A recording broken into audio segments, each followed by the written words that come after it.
अस्सलाम वालेकुम, namaste to everyone. Hope you are all well at your home. तो कैसे हैं सब, प्लीज़ बताइएगा मुझे।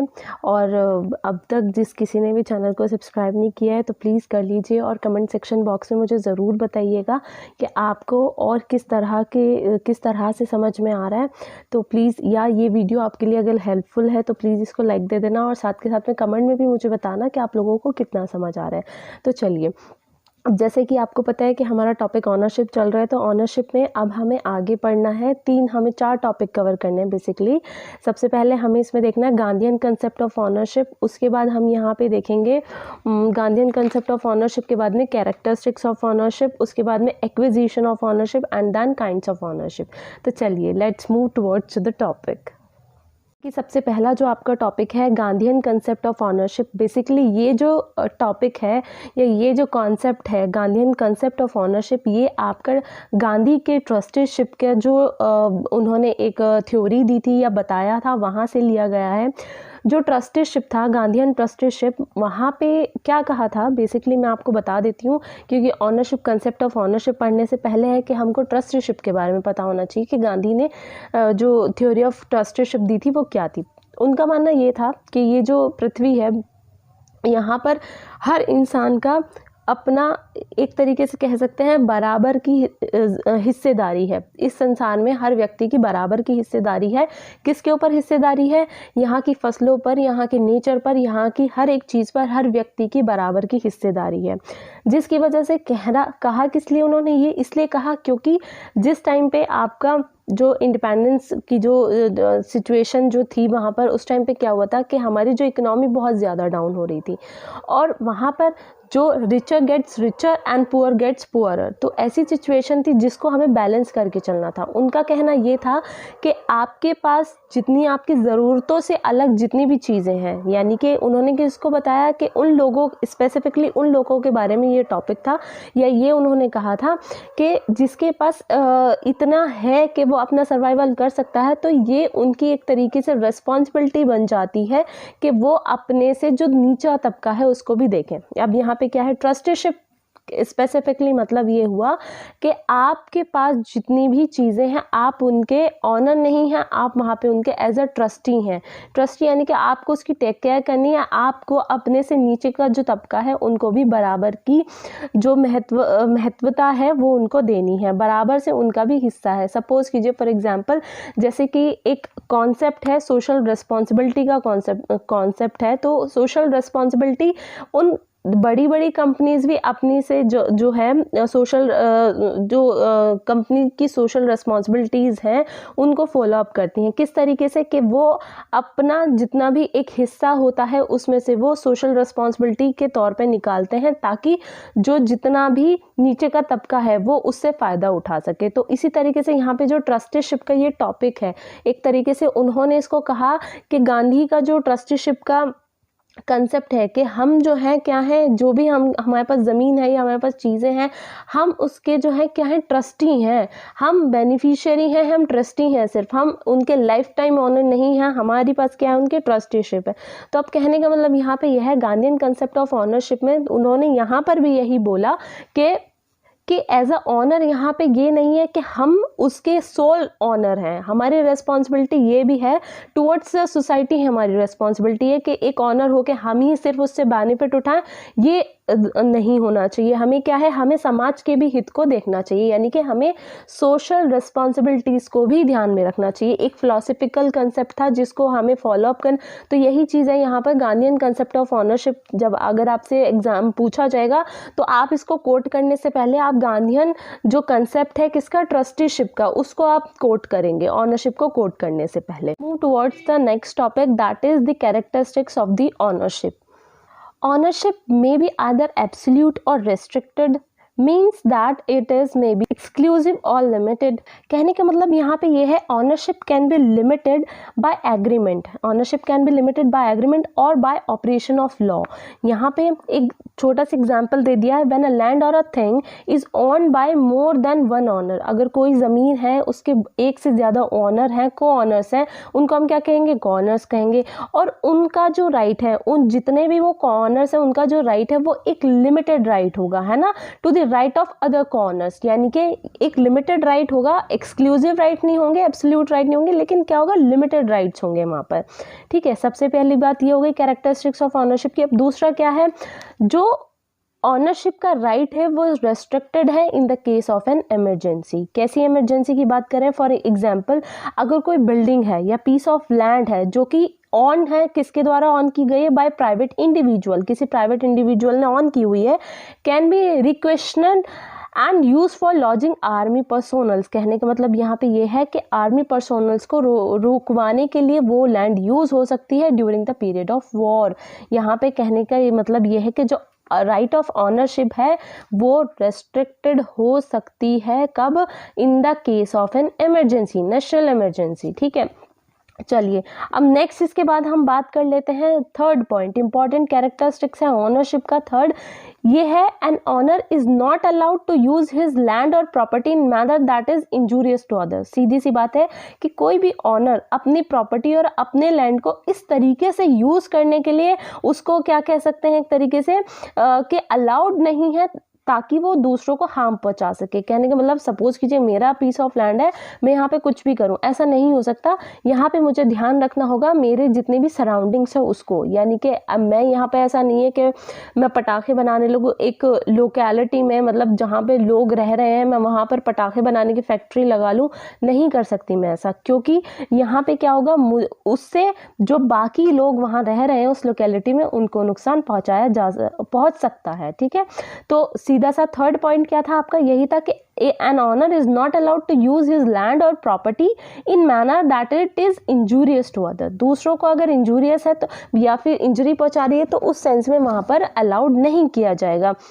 तो यहाँ पे क्या है, उसका जो राइट ऑफ ऑनरशिप है वो रेस्ट्रिक्टेड रहेगा यहाँ पर भी। ठीक है, अब नेक्स्ट बात कर लेते हैं, है ना, ये नेक्स्ट यहाँ पर बात कर लेते हैं, law does not confer ownership of an unborn child. यहाँ पे अनबॉर्न चाइल्ड की जो ऑनरशिप है उसको कन्फर्म नहीं करता है, या फिर अनबॉर्न चाइल्ड के साथ साथ में एक इंसेन पर्सन की भी ऑनरशिप को क्या नहीं करता, वो कन्फर्म नहीं करता, बिकॉज क्योंकि सीधी सी बात है they are incapable of retaining their rights. Obvious सी बात है कि वो रिटेन नहीं कर सकते अपने राइट्स को, इसलिए। ठीक है, अब next and the last point is the right of the ownership, यहाँ पे जो है does not end with the end of the owner, death of the owner. ठीक है, राइट ऑनरशिप का जो राइट है वो ऑनर की डेथ के साथ में एंड नहीं होता। और ये क्या होता है, इसमें वो जो राइट है, ऑनरशिप का जो राइट्स है वो क्या होगा, वो उसके जो लीगल हेयर्स हैं उनको ट्रांसफर हो जाएगा। टॉपिक है हमारा एक्विजिशन ऑफ द ऑनरशिप। अब एक्विजिशन ऑन ऑनरशिप का मतलब है कि हम ऑनरशिप को कैसे एक्वायर कर सकते हैं। यहाँ पर हम दो तरीके से ऑनरशिप को एक्वायर कर सकते हैं। सबसे पहला हमारा क्या है, सबसे पहला ये है कि एक मैंने इससे पहले भी टर्म बताया था आपको, रेस नलिस। यहाँ पे कहने का मतलब ये है जिसका the things over which no one has ownership, ऐसी कोई चीज़ जिसकी प्रायर कोई ऑनरशिप नहीं है या प्रायरली कोई ऑनर नहीं है। पहली तो वो चीज़ उस पर हम ऑनरशिप को एक्वायर कर सकते हैं, और दूसरा क्या है, by an ownership can be acquired by the possession. दूसरा क्या है कि हम ऑनरशिप को पोजेशन के थ्रू एक्वायर कर सकते हैं ना। लेकिन यहाँ पे कुछ चीज़ें ऐसी हैं अकॉर्डिंग टू सामन ने भी कुछ चीज़ें बताई हैं कि हम किस तरीके से ऑनरशिप को एक्वायर कर सकते हैं। सबसे पहले उन्होंने बताया बाय ऑपरेशन ऑफ लॉ, दूसरा उन्होंने बताया by reason of some act और इवेंट। अब बात कर लेते हैं इन जनरल सेंस, तीन तरह के modes of acquisition of ownership होते हैं। सबसे पहला है आपका एब्सोल्यूट, ठीक है, एब्सोल्यूट ऑनरशिप। दूसरा है आपका एक्सटेंटिव ऑनरशिप, और तीसरा है आपका एक्सेसरी ऑनरशिप। तो जो सबसे पहला वाला जो है, जो एब्सोल्यूट ऑनरशिप है, ये क्या है, इसमें लिखा हुआ है ownership is absolute when it is acquired over thing which is previously belongs to no one. यानी कि यहाँ पे एब्सोल्यूट का मतलब ऐसी ऑनरशिप जो कि प्रीवियसली किसी और से बिलोंग नहीं करती है, जैसे कि मैंने आपको इससे पहले बताया जिसको क्या बोला जाता है, रेस नलिस। अब यहाँ पे क्या है, इट इज एक्सटेंटिव। ये जो ऑनरशिप है जो मैंने बताया which is previously not belongs to anyone, वो रेस नलिस कब आपकी बनती है, एक्सटेंटिव। वो एक्सटेंटिव तब बनती है if ownership of a previous person has terminated by the person of adverse position. जो वो एडवर्स पोजीशन में जो क्या होती है वो टर्मिनेट हो जाती है बाय द एक्वायरर। किसके द्वारा, एक्वायरर के द्वारा। अब लास्ट जो पॉइंट है आपका, ऑनरशिप एक्सेसरी कब होगी या उसको कब माना जाएगा। Ownership accessory if it is required या acquired, if it is acquired as a result of accession. कहने का मतलब ये है एक्सेशन के through. For example, if I have an animal, suppose मेरे पास कोई जानवर है या बकरी है मेरे पास में, ठीक है, या कोई भी पपी है या कोई भी जानवर है XYZ, है ना, उसके साथ साथ में जो उसके ऑफ स्प्रिंग्स होंगे ना उस जानवर के, ठीक है, उसके ऊपर तो मेरा ओनरशिप का राइट है ही है, उस जानवर के ऊपर जो मेरा पेट एनिमल है, उसके साथ साथ में जो उसके ऑफ स्प्रिंग होंगे, ठीक है, उन पर भी मेरा कैसा राइट होगा, एक्सेसरी राइट होगा, है ना। तो next topic is different kinds of ownership. बहुत ईजी है, इससे पहले जो है बहुत ही ईजिली आप डिटेक्ट कर सकते हैं, ईजिली आपको जो है मेमोराइज हो जाएगा। साथ के साथ में ये आप पॉइंट्स लिखते रहें, की पॉइंट्स लिखते रहें, ताकि आपको कोई भी डिस्टर्बेंस ना हो। और इस वीडियो को प्लीज़ लास्ट तक देखें, और इसमें साथ के साथ में मैं आपको क्वेश्चंस भी डिस्कस करूंगी व्हेन एवर नीडेड। तो चलिए बात कर लेते हैं डिफरेंट काइंड्स ऑफ ओनरशिप के बारे में। तो सबसे पहला है आपका, जो सबसे पहला काइंड बताया है वो है कॉर्पोरियल एंड इनकॉर्पोरियल ओनरशिप। जैसे कि हम इससे पहले वाला जो टॉपिक है पोजीशन का, उसमें भी पढ़ चुके थे कॉर्पोरियल एंड इनकॉर्पोरियल पोजीशन। तो देख लेते हैं यहाँ पे क्या है। ऑनरशिप जो मटेरियल थिंग्स होंगे या ऑब्जेक्ट होंगी, उनकी ऑनरशिप आपकी क्या कहलाई जाएगी, corporeal ownership. Whereas the ownership of right, जैसे कि आपका कॉपीराइट, पेटेंट एक्सेट्रा, वो क्या कहलाए जाएंगे, आपके इनकॉर्पोरियल ऑनरशिप। ठीक है, तो अब इससे क्या निकल के आता है, जितनी भी चीज़ें, ठीक है, जितनी भी चीज़ें हैं, फॉर एग्जाम्पल आपका house, table, land, machinery, tractor, car etcetera etcetera, ये सारी क्या है आपकी कॉर्पोरियल ऑनरशिप के अंतर्गत आपकी आ जाती हैं।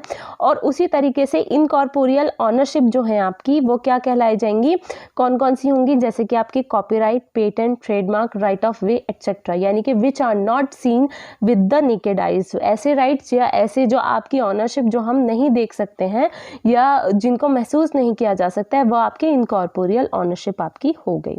अब नेक्स्ट बात कर लेते हैं। नेक्स्ट है आपका सोल ऑनरशिप एंड को ऑनरशिप। जैसे कि वर्ड से ही पता चल रहा है, सोल, सोल यानी कि एक व्यक्ति, यानी कि ऑनरशिप किसी एक व्यक्ति की ऑनरशिप, और को ऑनरशिप यानी कि जिसमें बहुत सारे ऑनर्स हो। कहा गया है when the ownership is vested in a single person. ठीक है, जब ऑनरशिप कहाँ पर हो, किसी सिंगल पर्सन में हो, तो वो आपकी सोल ऑनरशिप कहलाई जाएगी। And it is obviously it is called ownership when it is vested in 2 or more person. जब वो ऑनरशिप आपकी 2 या 2 से ज्यादा लोगों में जो है विभाजित होगी, उसको क्या कहा जाएगा, एट द सेम टाइम। ठीक है, उसको क्या कहा जाएगा, को ऑनर्स बोला जाएगा, है ना। For example the members of a partnership firm, जैसे कि किसी पार्टनरशिप फर्म के जो भी मेंबर्स होंगे वो आपके क्या होंगे, को ऑनरशिप के मेंबर्स होंगे। The next type of ownerships are या kinds of ownership are trust ownership and beneficial ownership। जैसे कि पता चल रहा है ट्रस्ट ऑनरशिप से, देखिए जैसे हम जानते हैं ट्रस्ट जो बनता है किसी स्पेसिफिक पर्पस से बनता है, स्पेसिफिक एक विजन से बनता है। तो वहीं से अगर हम देखें अकॉर्डिंग टू सामन की बात करेंगे, सामन क्या बोलते हैं, इन्होंने बोला कि the purpose of trust ownership is to protect the right and interest of the person who for any reason are unable to protect them effectively for themself. जैसे मैंने इससे पहले आपको बताया, कोई चाइल्ड है, कोई अनबॉर्न पर्सन है या फिर कोई ल्यूनेटिक पर्सन है, उसके लिए हम जो है ट्रस्ट को फॉर्म कर सकते हैं। अब यहाँ पे बताया गया है the main classes of person in whose behalf the protection of trust is created, यानी कि कौन कौन सी वो कैटेगरीज ऑफ पर्सन है जिनके लिए हम ट्रस्ट को फॉर्म कर सकते हैं। तो सबसे पहला है अनबॉर्न पर्सन, जिसके राइट्स या जिसके इंटरेस्ट जो हैं वो प्रोटेक्टेड हमें रखने हैं। उसके बाद है पर्सन अंडर सम क्या कहते हैं, डिसेबिलिटी, ल्यूनेटिक हो गया या कोई भी इस तरीके से पर्सन हो गया जो कि डिसेबल है ऑफ एनी काइंड, है ना, सच एज इन्फेंसी, ल्यूनेंसी एक्सेट्रा, जिसमें कि वो अपने इंटरेस्ट को, अपने राइट्स को प्रोटेक्ट नहीं कर सकते, सेफगार्ड नहीं कर सकते, तो उसके लिए भी ट्रस्ट का फॉर्मेशन हो सकता है, ताकि उनकी जो प्रॉपर्टी है उसके इंटरेस्ट को बरकरार रखा जा सके। ठीक है, अब ट्रस्ट और किस पर्पज से बन सकता है, ज़रूरी नहीं यही 2 कंडीशन हो के बच्चा हो, अनबॉर्न चाइल्ड हो या फिर ल्यूनेटिक पर्सन हो, नहीं।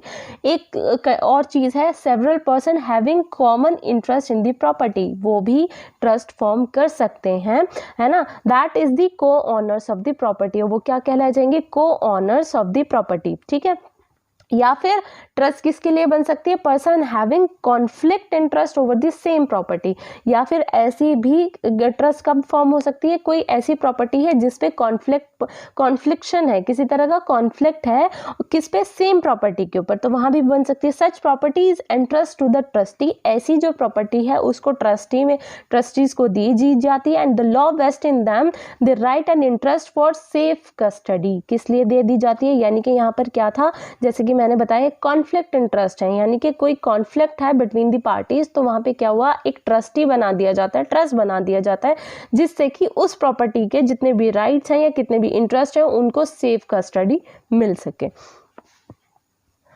तो जैसे कि इससे हमें ये पता चलता है कि ये जो चीज़ें हैं, यानी कि आपका ट्रस्ट ऑनरशिप और बेनिफिशियल ऑनरशिप की अगर बात करें, ये डुप्लीकेट ऑनरशिप होती हैं, ठीक है, जिसमें कि क्या होता है, ट्रस्ट ऑनरशिप की जैसे कि हम बात कर चुके हैं, उसमें प्रॉपर्टी जो ओन की जाती है बाय द 2 पर्सन और more at the same time, एक ही समय पर 2 या 2 से ज़्यादा लोगों जो हैं उस प्रॉपर्टी को ओन करते हैं, और उनके बीच में जो है रिलेशन जो होता है वो किस तरीके का होता है कि under an obligation to use his ownership for the benefit of the other, यानी कि वो क्या करेंगे, अब यहाँ पे क्या करेंगे, दूसरे के बेनिफिट के लिए उसको यूज करेंगे। और जो फॉर्मर है, जो कि आपका बेनिफिशियल ऑनरशिप है, इसको हम क्या कहते हैं, farmer is called the trustee, जो ट्रस्टी कहलाया जाएगा वो व्यक्ति, and his ownership is trust ownership, और उसकी जो ऑनरशिप होगी वो क्या कहलाई जाएगी, ट्रस्ट ऑनरशिप कहलाई जाएगी। लेकिन जो लेटर, यानी कि जिसके बेनिफिट के लिए वो बनाई जा रही है ना, उसको क्या बोला जाएगा, बेनिफिशियरी, जो कि मैंने बताया बेनिफिशियल ऑनरशिप, ठीक है, बेनिफिशियरी बताया जाएगा, and his ownership is called beneficial ownership. कहने का मतलब ट्रस्ट जो फॉर्म हुई उसमें जो मेंबर्स हुए वो आपके हो गए ट्रस्टीज हो गए, ट्रस्ट ऑनरशिप हो गई, जिसके बेनिफिट के लिए बनी वो क्या हो गई, बेनिफिशियरी ऑनरशिप हो गई। बेनिफिशियल ऑनरशिप यानी कि जो उससे फायदा उठाएंगे वो क्या हो गए, आपके बेनिफिशियल ऑनरशिप में आ गए, ठीक है। अब इसके बाद जो नेक्स्ट है वो आपका लीगल एंड इक्विटेबल ऑनरशिप के बारे में बात करें। अब लीगल और इक्विटेबल ऑनरशिप की यहाँ पे अगर बात करेंगे तो जैसे कि टर्म से ही पता चल रहा है, तो यहाँ पे क्या है, एक क्लोज रिलेशन है इन दोनों के बीच में, तो कह सकते हैं जहाँ पे कोई लीगल ऑनरशिप में आएगा वो through modes of the legal जो भी प्रोसीजर्स होंगे उनके द्वारा ऑनरशिप में आएगा। वहीं जो व्यक्ति इक्विटेबल ऑनरशिप एक्वायर करेगा वो through the mode of equity करेगा। जैसे कि यहाँ पर लिखा हुआ है sometime one person may be the legal owner and another the equitable owner. कभी कभी जो है समटाइम्स कोई एक व्यक्ति लीगल ऑनर भी हो सकता है और दूसरा जो है वो इक्विटेबल ऑनर भी हो सकता है, सेम टाइम, एक ही समय पर, और ऑफ द सेम थिंग, ठीक है। जिसमें कि क्या है, जो लीगल ऑनरशिप जो है आपकी is that which one has its origin from the rule of common law, यानी कि जिसका ओरिजिन, जहाँ पे लीगल ऑनरशिप की बात करें तो वहाँ पे ओरिजिन उसका क्या है, कॉमन लॉ ओरिजिन है उसका, ठीक है। वेयर एज जबकि अगर इक्विटेबल ऑनरशिप की बात करें तो इसका जो ओरिजिन है in the rule of common law, यहाँ पे इसका रूल ऑफ इक्विटी है। किसका, इक्विटेबल ऑनरशिप का जो ओरिजिन है वो इक्विटी है, और जो आपका लीगल ऑनरशिप है वहाँ पे उसका ओरिजिन क्या है, वहाँ पे उसका ओरिजिन है कॉमन लॉ, ठीक है। And the last one is absolute and the limited ownership. जहाँ एब्सोल्यूट ऑनरशिप की बात हो रही है वहाँ पे क्या है, इसमें हम ये कह सकते हैं वो ऑनरशिप जो कि वेस्टेड है किसी पर्सन में विदाउट एनी रेस्ट्रिक्शन, यानी कि बिना किसी रेस्ट्रिक्शन के, कोई टर्म्स एंड कंडीशन नहीं, कोई रेस्ट्रिक्शन नहीं, वो प्रॉपर एब्सोल्यूट है। वो जिस तरीके से अपनी ऑनरशिप को एंटरटेन करना चाहे वो कर सकता है, जैसे यूज़ करना चाहे वैसे कर सकता है। लेकिन जहाँ हम बात करेंगे लिमिटेड ऑनरशिप की, वहाँ पर कुछ रेस्ट्रिक्शंस होते हैं, कुछ रूल्स होते हैं to be followed to carry on the ownership. तो वहाँ पे आप समझ गए होंगे, यहाँ पे एब्सोल्यूट में कोई रेस्ट्रिक्शंस नहीं है, वो अपनी इच्छा से किसी भी तरीके से यूज़ करते हैं। लेकिन लिमिटेड ऑनरशिप में जो आपकी ऑनरशिप है वहाँ पर कुछ कंडीशंस लगा दी जाती हैं और उनसे हम एक्सीड नहीं कर सकते हैं। तो आज के लिए सिर्फ इतना ही, और अगर इसमें आपको कुछ ना समझ आया हो तो प्लीज़ आप मुझे कमेंट सेक्शन बॉक्स में ज़रूर लिखें, और वीडियो अगर अच्छी लगे तो लाइक कर देना, और साथ के साथ में अगर कोई सजेशन हो तो प्लीज़ वो भी बता देना, और उसके साथ साथ में सब्सक्राइब कर लेना। बेल आइकन भी प्रेस कर लेना, क्योंकि यहाँ पर सिर्फ और सिर्फ ये है कि सिर्फ एक ही सब्जेक्ट या एक ही टॉपिक नहीं चलेगा। फर्दर अगर आप लोगों से मेरे को अच्छा रिस्पांस मिला तो मैं और भी सब्जेक्ट्स को कैरी ऑन करूँगी। और साथ के साथ में ये है कि अभी जो है रमज़ान चल रहे हैं, तो इस वजह से मैं वीडियोस प्रॉपर्ली नहीं डाल पा रही हूँ, सॉरी फॉर दैट। बट जैसे कि ये सारी चीज़ें थोड़ा सा सॉर्ट आउट होंगी तो मैं कोशिश करूँगी वीकली या डेली की एक वीडियो पोस्ट करने की, अलग अलग डिफरेंट सब्जेक्ट्स पर। तो प्लीज़ आप मुझे मेंशन कर देना कि आप किस किस सब्जेक्ट पर अपनी वीडियोस चाहते हैं, और साथ के साथ में सब्सक्राइब करें और लाइक भी करें और हौसला बढ़ाएं इसमें। And thank you so much for watching. और प्लीज़ जो है फर्दर मैं इससे फिर से यही कहूँगी कि अगर आप लोग चाहते हैं या इम्प्रूवमेंट चाहते हैं मेरे अंदर कोई, कि हाँ मुझे जो है इसमें क्या क्या इम्प्रूवमेंट्स मुझे करने होंगे फॉर द वीडियोज़, और जो भी कमेंट सेक्शन में आप मुझे बता सकते हैं। You are free to give me suggestions and they are highly appreciable. और अगर किसी का सजेशन मुझे वाकई में बहुत अच्छा लगा या मुझे लगता है मुझे चेंज करना चाहिए, तो मैं उसमें आगे वीडियोस में उनका नाम लेके थैंक यू भी बोलूँगी। और thank you so much for watching and give me your blessings for the further. Thank you so much once again. Goodbye, take care, अल्लाह हाफिज़।